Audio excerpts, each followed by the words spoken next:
guys, welcome back to my channel. So I'm here for September releases.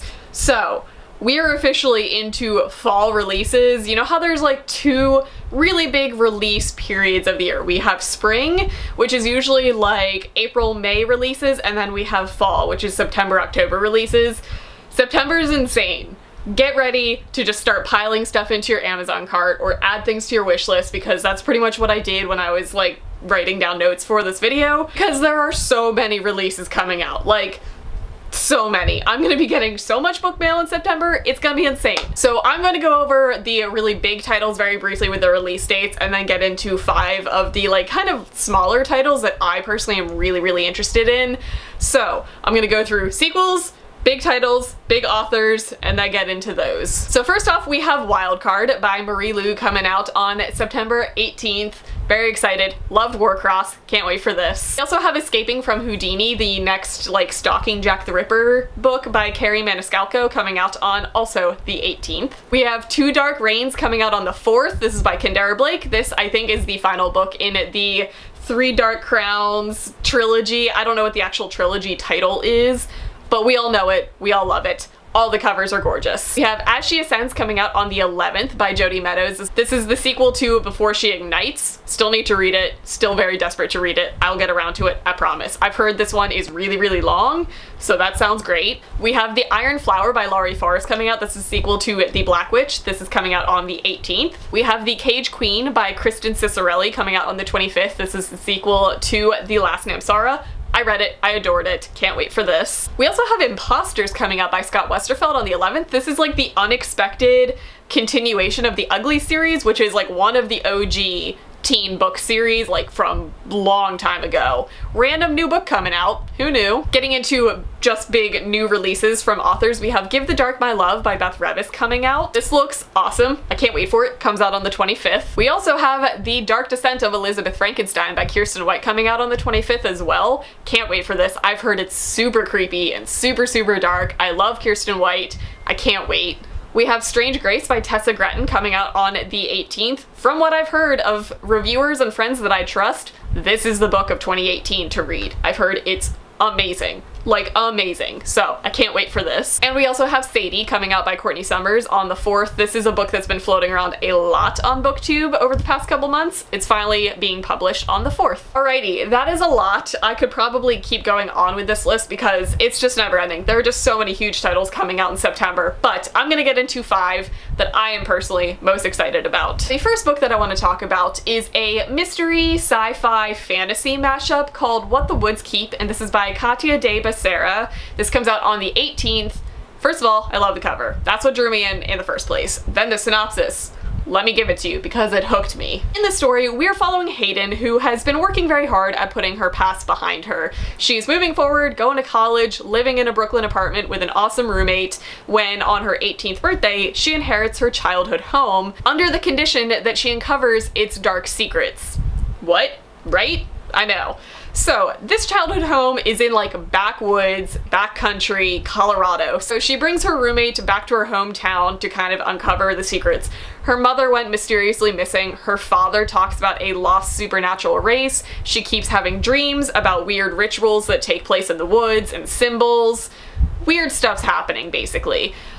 So she goes back to this hometown. A lot of people are like whispering about her. There's a lot of secrets surrounding this childhood home of hers and things that happened there.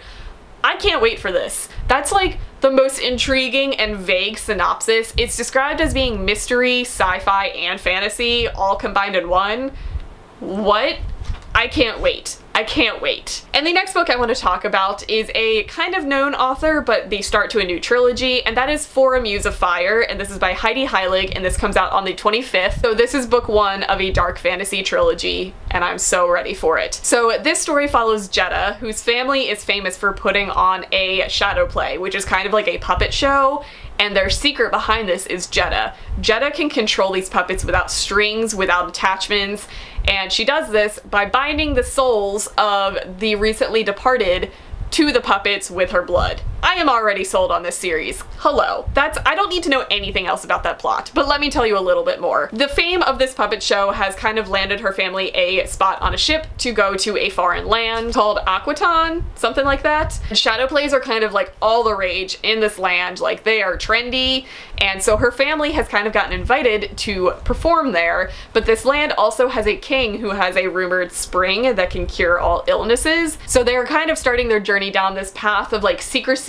and forbidden magic, and it just sounds awesome. The cover is like amazing. Look how epic that cover is. I can't wait for it. It's towards the end of September on the 25th, so we have a little bit to wait, but I can't wait to get my hands on this. The next book I want to talk about is heading more in like a contemporary with a touch of magic direction.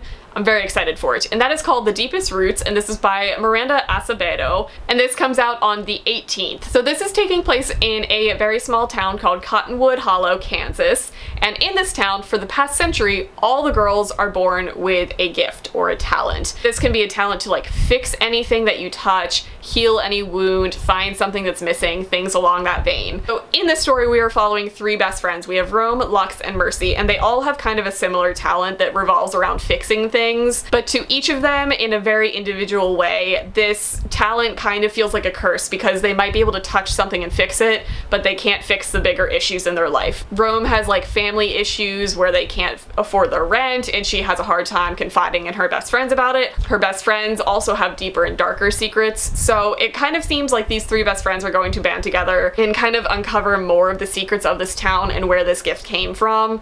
And it sounds like they're just really getting back to the roots. I mean, hello, that's the title. So it sounds like a really good story of friendship and trust, but with like a little bit of a twist with some magic in it and small town vibes. I'm so excited for this. It looks so good. The next book I want to talk about is gonna get way darker, and I am so ready for it, and I know a lot of you will be too, and that's called Not Even Bones by Rebecca Schaefer. It comes out on the 4th. It's a dark fantasy, and it's described as Dexter meets This Savage Song. I know, I'm sold from that as well. But we are following Nita, a teenage girl who sells magical body parts on the black market. Are you even more sold? Because I totally am. Their taglines are they're just grabbing me left and right. So basically, we're following Nita, whose mother hunts down and murders supernatural beings and brings them back home. Nita dissects them and lists them online. Now that is a heck of a parental relationship, am I right? But all of this kind of comes to a crashing halt when her mother brings home a live victim, and Nita is not okay with this. She's not cool with the murdering part,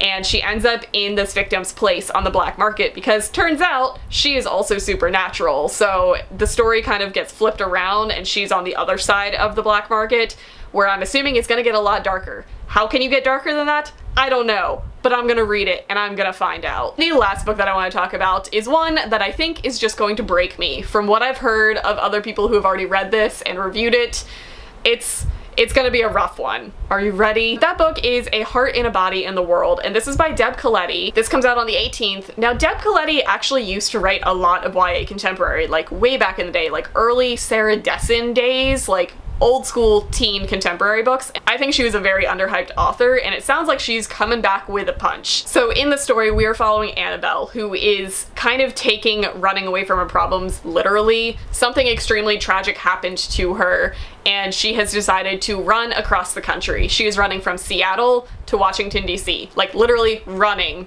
away from her problems. She is followed in an RV by her granddad and her kind of like self-appointed publicists, which I think are her brother and her best friends.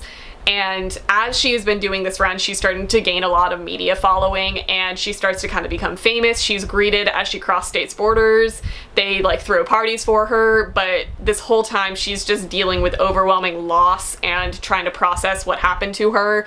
We aren't told what the tragedy is, but I'm assuming it'll kind of unravel as the story progresses. All that I've heard about this is that you will cry. Like, for people who don't cry at books, they cry at this. So I have a feeling it's gonna be heart-wrenching. It's gonna be a lot of grief and a lot of moving forward and a lot of symbolism of actually running away from your problems, but kind of confronting them head on. It sounds touching, sounds amazing. I can't wait to get my hands on it. And I also can't wait to see how Deb Coletti has like progressed as an author, because I think she was really, really good back in the day.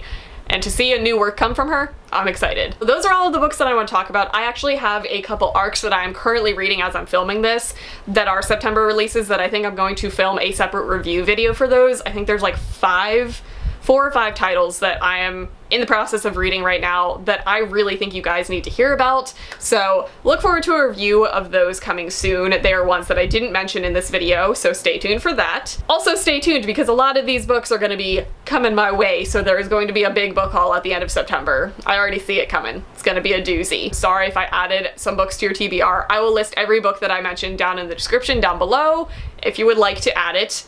I'm sorry in advance. And as always, hit the subscribe button if you would like to see more of these because I do them every single month, and I'll see you guys in my next one.